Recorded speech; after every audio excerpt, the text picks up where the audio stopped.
Wrestling has more than one black champion.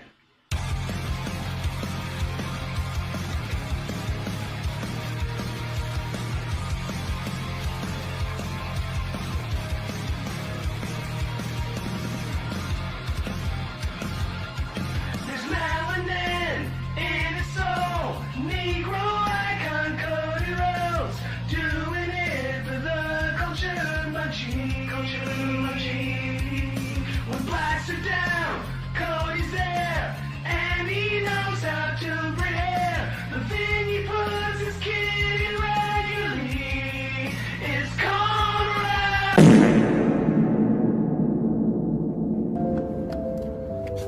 Shut your bitch ass up.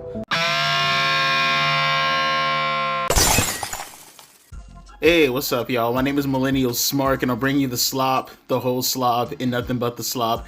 I'll try to make this quick, because I know some of you guys are preparing yourselves for the Super Bowl, right? Go Seahawks. But I gotta cook for a minute, because this is... What are we doing? What are we doing, bro? What are we doing? Like, you can't even have proper discourse with the youngins nowadays because they take shit and they blow it completely out of proportion. And they take what a superstar is saying. They take what legends typically say about themselves. And they, in my opinion, admirably actually show some grace and say, you know what? I bet. I'll pass the torch. I got nothing else to really do. I can't combat with this person on this level.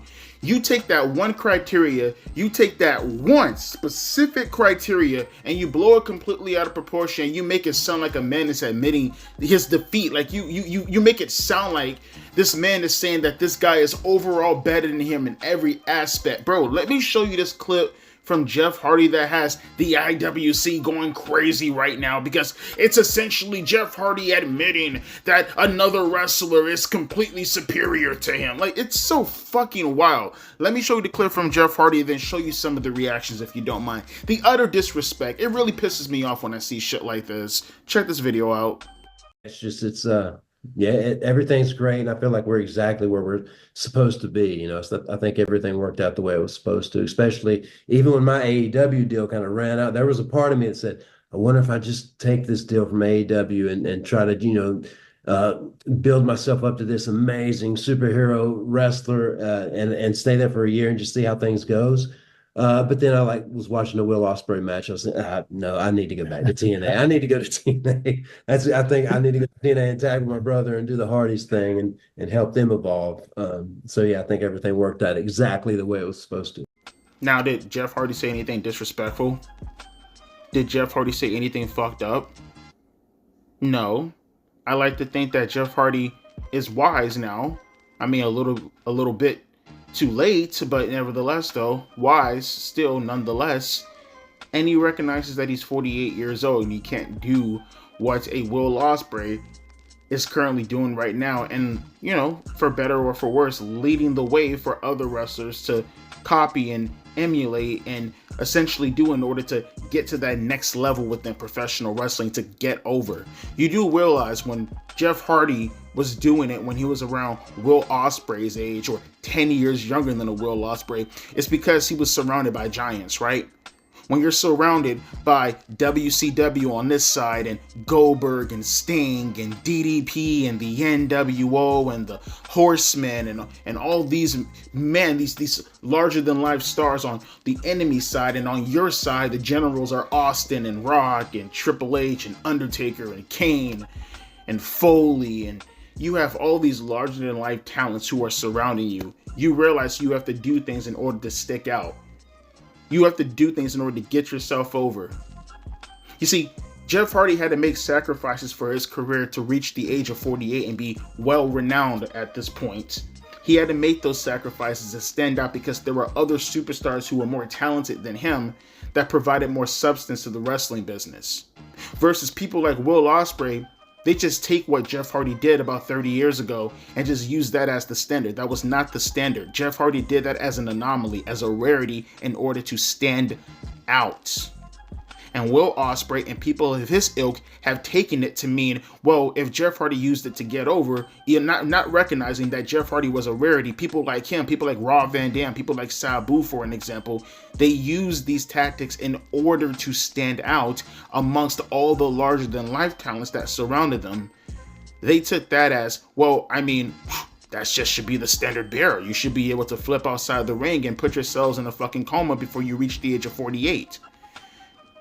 Can I read you some of the comments that Jeff Hardy was essentially attacked with by these Neanderthals, by these people, by these youngins, by these jits who don't understand professional wrestling at all? I'm telling you, they take one aspect, they take one criteria of professional wrestling, and they pretend as if it's the end-all be-all. Let me read you some of these comments, some of the reactions to what Jeff Hardy said. This dimwit said, "There are two type of wrestlers in this world. One who watches an Ospreay match and runs knowing they will never measure up. The other sees it and wants to surpass Ospreay." Because that's totally good faith, right? That's a nice way to approach this topic. That's a nice way to approach this subject by suggesting a 48-year-old Jeff Hardy who's been battered and brutalized at this point for nearly 30 years should be able to keep up with a Will Ospreay. And if he can't keep up at 48 years old, with nearly 30 years of mileage on his body from what he's done to his body, probably over 30 years at this point, but for sure nearly 30 years as far as taking some of the more high impact stuff from the ladder matches, he should just tuck his tail between his legs and run. Because he'll never measure up to a Will Ospreay, because the wrestling, the in-ring component dictates all. That's the people that we're talking to right now. That's the retards who we're talking to right now. Let's read another comment, because it's overwhelmingly these types of comments. Even if you're trying to be positive, you're still, for better or for worse, backhand complimenting Jeff Hardy. This guy said, he knew he couldn't hang with We're the Best Wrestler anymore. Gotta respect him for being honest about where he's at this point in his career. So kicking the man while he's down, right? Again, just like the last comment, being bad faith and pretending as if Jeff Hardy's the same age with no mileage on his body and he should be able to go in there and keep up with a Will Ospreay. No, it's he understood he couldn't hang with the best wrestler anymore. Says fucking who, by the way? And therefore, because he's such a good athletic spot monkey, Will Ospreay, pretty much doing what Jeff Hardy did about 30 years ago, he should understand at this point in his career, he should go be over there. Let Will Ospreay take the reins of professional wrestling and guide the horse through the territory of the western frontier we call professional wrestling. What a fucking loser. What a fucking loser. What about this guy right here? Let's read another fucking comment. These people enrage the fuck out of me. Why don't you tell the truth, AEW? They're the one to extend your contract beyond it ending. Let me read it in a normal voice. I think I fucked that up. Why don't you tell the truth? AEW didn't want to extend your contract beyond it ending. This is why people hate AEW. This is why people hate them, because of these loser ass fans that preside underneath the banner. You push people away from your company and you make it where it's so toxic. The only thing that can exist is the sickos. What do you mean? What do you mean? And then he calls him a loser on top of that for no fucking reason. I don't know where the hell it came from. He called, well, presumably he called Matt also, because he didn't say loser. He said losers. I don't even know where the fuck that came from. I can understand that the context was being surrounded by, Jeff Hardy's drinking and, all of that, which I'm not even sure. From my understanding, Jeff's been sober for maybe at least about a part of 2 years. We'll see how long that lasts. But nevertheless, though, I don't see why you're calling him a loser for outside of the context regarding that, when it has nothing to do with what Jeff is talking about right now. He's essentially saying, hey, I passed the baton to fucking Will Ospreay and I can't keep up with him anymore, because that's where professional wrestling is going. That's what they want to focus on, AEW, and I can't do that as a 48-year-old man with 30 years of mileage on my body. But they're losers because, I don't know, Jeff Hardy recognized that? I don't get it. I don't get it. We're gonna get more deeper into this, but let me read one more comment for you, just so you can have a basic understanding, all right? This is where it all comes down to. This asshole says, ran away from the grind. Yep.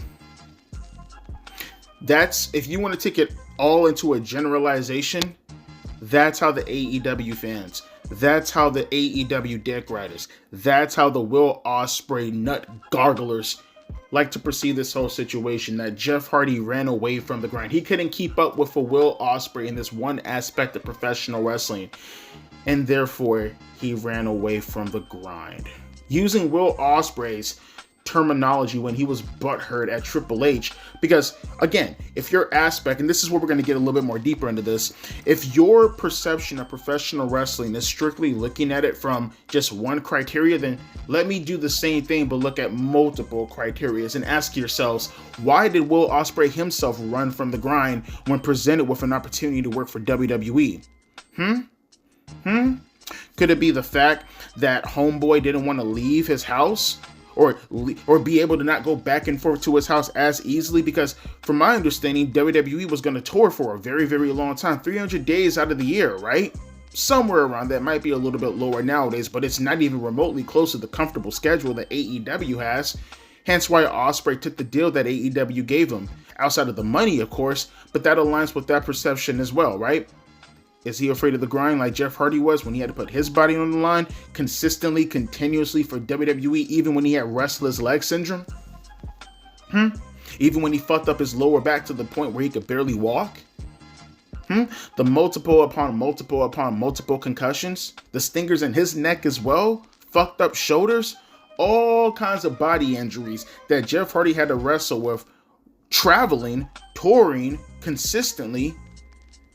Is Jeff Hardy running from the grind like Will Ospreay ran from the grind? I don't know. I don't know. Let's ask questions in regards to the actual popularity of Jeff Hardy versus Will Ospreay, okay? Let's ask questions. Jeff Hardy having to maintain that popularity consistently by putting his body on the line like Will Ospreay has done, right?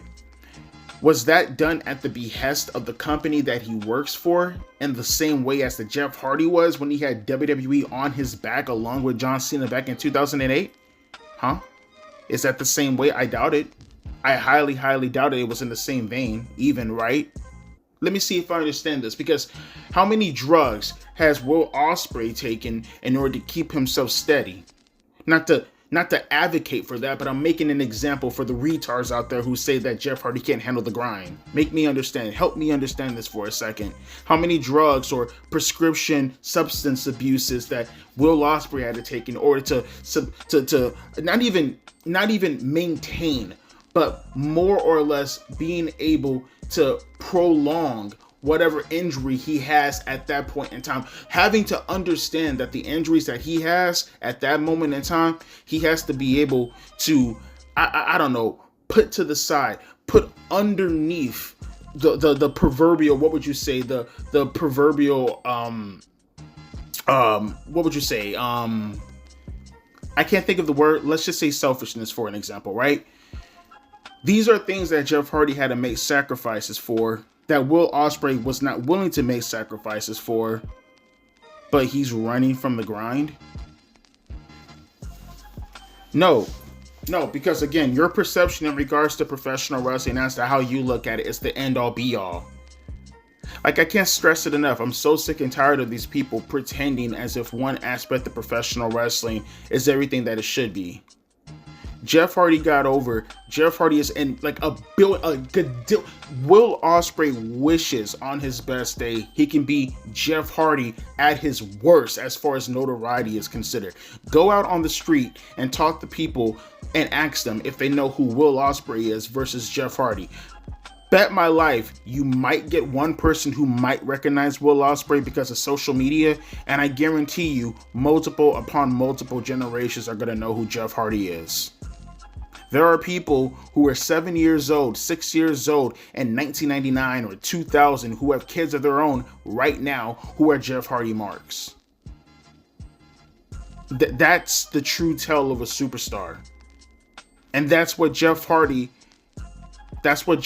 and multiple people upon his generation understood as far as what was needed to get over. It wasn't having to take the easy way out or take the shortcut. It was having to do what was best for you in order to get over, recognizing that it helped you get over, and then doing it. Jeff Hardy paved the way for guys like Will Ospreay to do what is now considered easy, because it's spot monkey shit. That was not easy at the time, in the sense of understanding that that was a medium, that was a platform in order to apply your trade and in order to get over. They had to cultivate that road. They had to pave that road, and then they recognized that it was easy because they paved that road for themselves. Completely different compared to what Will Ospreay had to do in order to pretty much drive on that road and pretty much do exactly the same thing that Jeff Hardy did while having the road created for him. There's a completely different interpretation when looking at all this stuff. But like I said, you listen to what these jits, what these fans say nowadays, and they completely disrespect Jeff Hardy on that basis in order to put other people above him and put other people above a generation where you wouldn't even be wrestling fans had that era had not constructed or even paved or do anything in order to build the building that you currently work in right now. That's the problem that I have with so many youngins nowadays, is the complete and utter fucking disrespect that they show for the older generation when you wouldn't even be here right now had that older generation not construct anything for you to ply your trade in to begin with. And it's like this over and over, and we have these conversations over and over and over and over again. The amount of times that I've reviewed AEW or WWE, and I've said plenty of fucking times that whenever I look at both shows and I see people pretty much losing their fucking minds over the most simplest things, and it might be the spot of the year, it might be the angle of the year, it might be the match of the year. I'm watching you lose your fucking minds over something that I look at and say, oh, okay, that would have just been an average thing about 20 years ago. But yeah, cool, it's fine. It's not that big of a deal. But then when I say, hey, we need to focus on these fundamentals in order to get professional wrestling in that same spot, in that same shape as to where it was about 20 years ago, so the things you gawk over, like happening in a rarity, you can have it more consistently. Then you say things like, oh, you're yelling at the clouds, or you should just let the younger generation breathe. All these fucking stupid things that I hear all the fucking time, and it's like, ugh, you can on one hand consistently say that you have the best era, but then at the same time you turn to the older generation and see what they did and then pretend as if what you've just done is brand spanking new when it was done a billion times already about 30 or 40 years ago. And then when we say, hey, I remember that, we should do more of that, this is what we should do in order to get more of that, and then you ignore it and say we should focus on fucking in-ring stuff, we should focus more on the wrestling. It's stupid. It's stupid. It's like wanting to have your cake and eat it too. You shit on the older generation. You constantly put down the older generation, but then you take the things that the older generation did, try to say that it's yours nowadays, pretend that it's yours nowadays, and say, see, professional wrestling is better than the old stuff, when it's like, dude, you don't even recognize you're doing the old stuff. It's so dumb. It's so dumb, bro.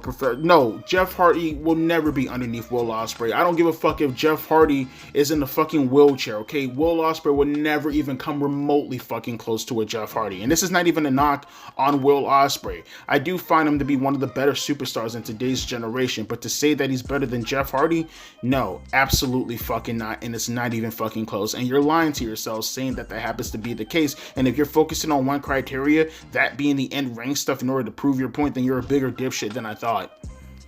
But hey, that's just my point of view. Let me know your thoughts down in the comment section below. Do you look at what Jeff Hardy said and then pretend as if, well, that's him admitting defeat, guys, that's him tucking his toe between his legs and giving Will Ospreay the W? And do you actually believe the shit that comes out of these fans' mouths and hear what they say, but at the same time completely contradict themselves in regards to how professional wrestling goes nowadays versus how it went in the past, without even recognizing, hey, dipshit, you're taking everything from the past and pretending as if what is happening today is completely brand spanking new? Thoughts down in the comment section below. As always, my name is Devontae, aka Millennial Smart, and I'll be catching you fine folks later. Deuces and a P. Ice.